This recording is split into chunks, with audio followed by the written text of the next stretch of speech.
Hey guys, welcome back to another talk with Uncle Les. And Uncle Les has something to say today. Here we go. Do real men cry? We're going to get to that. But first, here's something else for you. Free of charge. How do you comfort people when they're going through a hard time? How do you comfort others when they have lost someone that they love, or they have fallen back into an addiction, or they're doing something and handling their self in a way that you don't think is best, but you know they just went through something terrible? How do you comfort them? And here's where this is coming from. I lost a cousin years ago to a car accident. It's probably the worst thing my family's ever been through. And I'll never forget when my uncle, who was my cousin's dad, me and my uncle went to a river house. We were fishing. We were eating dinner with the neighbors. I was young. I was a teenager at the time. But when we went and ate dinner with the neighbors knew that my uncle had just lost his son. And it was my cousin. And the neighbor made a comment to my Uncle Dave that made me so mad. I almost took the cheese grits that they had cooked for us and just threw it at him. I was so mad. They said, "Dave, you need to trust God. You need to have faith. All things happen for a reason. All things work together for good. All things. Just have faith. You got to trust God, Dave." And I'm over there thinking, won't you shut up, man?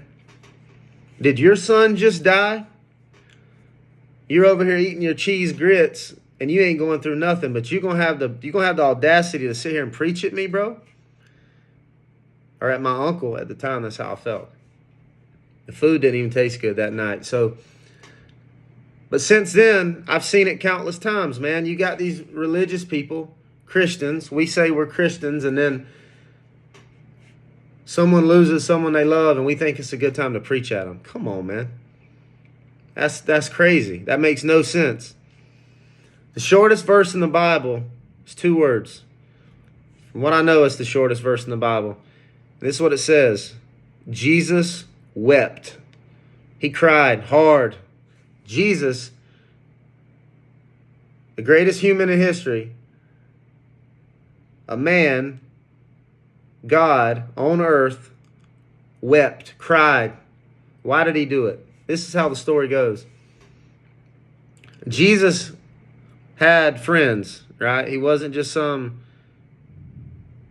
guy who hung out way up in his religious castle and looked down on all of us peasants. No, he got out here in sandals and got his feet dirty like the rest of earth, because he was good and he wanted to build relationships with people.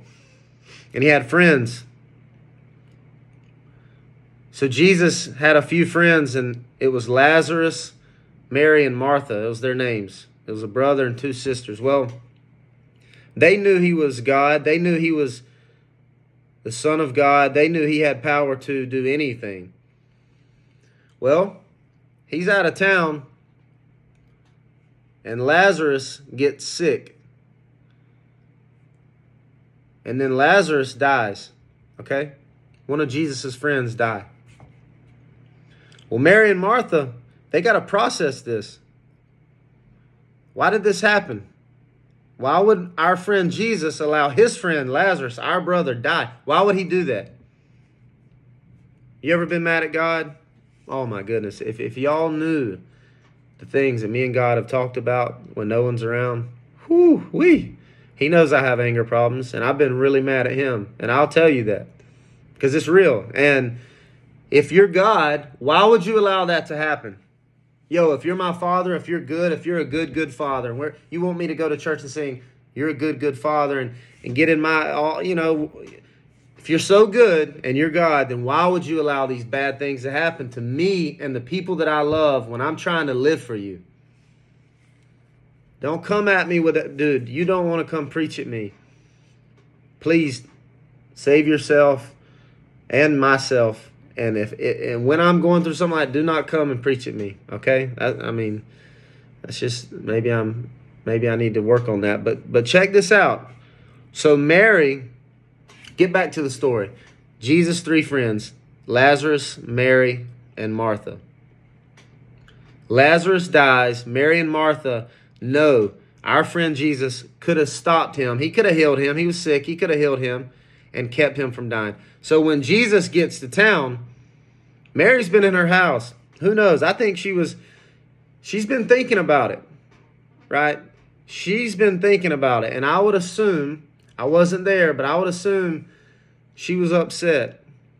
Because when Jesus comes to town and she gets to him, she makes a statement. She said,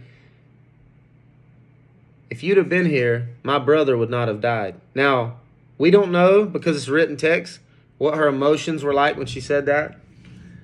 But if it was me, I'm going at him. I might be going in hot, man. Yo, if you'd have been here, since we're such good friends, you would have been off healing everybody else that you don't know, all these strangers. You'd have been here with your people. You'd have healed my brother because you love me. So when Mary goes to Jesus and says that, if you would have been here, my brother would not have died. You know what he did? You know what he did not do? You know what Jesus, the perfect one, did not do when she came to him mad? Or maybe she wasn't, but she came to him with a lack of faith, question. When she came to him different than her sister did. Her sister, Martha, when she went to Jesus, she made this statement. If you'd have been here, he would have died. But hey, you can still heal him. She had a little more faith. When Mary got there, she said, if you'd have been here, he wouldn't have died. And she just breaks down crying. And you know what Jesus does? He wept. Jesus wept. He didn't say, Mary, do you have any faith? Who are you right now? You going to come at me like that? I'm God. I can do what I want. You don't believe that, hey, if I allowed this to happen, it's for a reason? You need to worship me.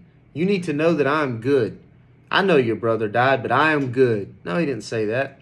He wept. So that answers the question, do real men cry? Yes. If Jesus cried, I'm not going to sit here and say men don't cry or men should not cry. I'm not doing that. But the other thing I want to say is, next time you're comforting someone who's lost someone that they love, do not preach at them. Do not preach at them. Just shut up. I'm telling you. You do more damage than you do good. No one wants to hear everything happens for a reason. No one wants to hear trust God. You know, you can say the right thing at the wrong time.